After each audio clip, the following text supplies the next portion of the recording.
তোমরা শিখে নাও চিকেন কীভাবে কষতে হয়। দেখো বন্ধুরা,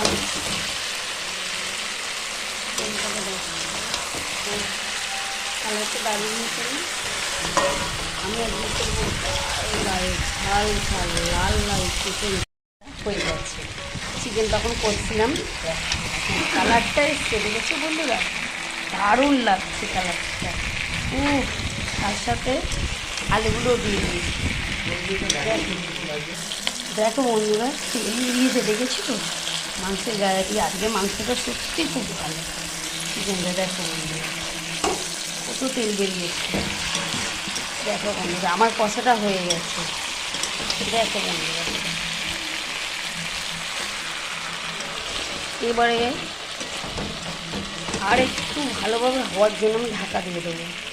দেখো বন্ধুরা, দেখো বন্ধুরা, কত তাড়াতাড়ি চিকেনটা কুক হয়ে গেছে। দেখো কি ভালো লাগছে, দেখেছো বন্ধুরা? কত সুন্দর দেখতে লাগছে, দারুণ কষা হয়ে গেছে। একটু হালকা জল দেবো, দিয়ে এটাকে ফোটাবো। আলুগুলো এখনও শক্ত আছে, এটাকে তো নরম নরম ঝুসি ঝুসি করতে হবে। অল্প জল, দেখো বন্ধুরা, জল দিয়ে দিয়েছি। এবারে এটাকে আমি ফুটতে দেবো, টক বক করে ফুটবে।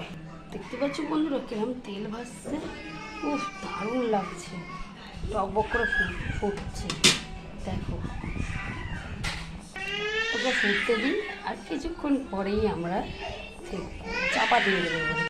বন্ধুরা, আমার চিকেনটা হয়ে গেছে, খুব টক বক করে ফুটছে। দেখো বন্ধুরা, এবার আমি গরম মশলা দিয়ে নামিয়ে দেবো। ঝাল ঝাল লাল লাল চিকেন। দেখো বন্ধুরা, গরম মশলা দিয়ে দিচ্ছি,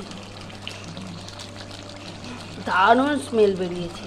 আজকে চিকেনটা দারুণ হয়েছে।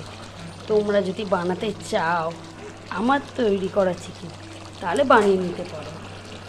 ঝাল ঝাল লাল লাল চিকেন, দারুণ লাগছে। দেখো বন্ধুরা, এবার আমি গ্যাসটাকে বন্ধ করে দেবো। গ্যাসটাকে বন্ধ করে নিয়ে দেখো বন্ধুরা, গ্যাসটাকে আমি এবারে বন্ধ করে দেবো। আমার তৈরি চিকেন হয়ে গেছে। অন্য দিন অন্য কোনো ভিডিও নিয়ে ফিরে আসবো। টাটা বন্ধুরা।